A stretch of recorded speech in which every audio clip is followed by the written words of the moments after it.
Sí, la verdad muy contento. No he metido gol, pero bueno, muy contento de debutar en el partido oficial, en una competición como es la Copa del Rey. Muy contento de estar esta noche jugando al fútbol aquí. ¿Cómo te has notado tú en el campo? ¿Te has notado nervioso? ¿Te has notado inquieto?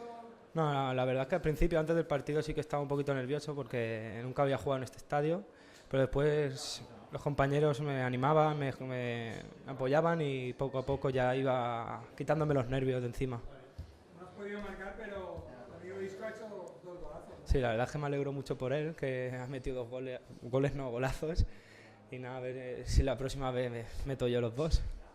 Esta competición es buena para gente como tú, gente como Iván, gente como Isco, ¿no?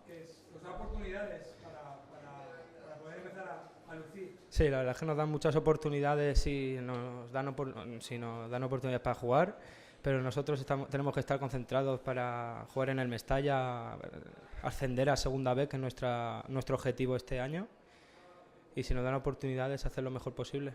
¿Os lo ha dicho el míster? ¿Os ha dicho que vais a tener oportunidades?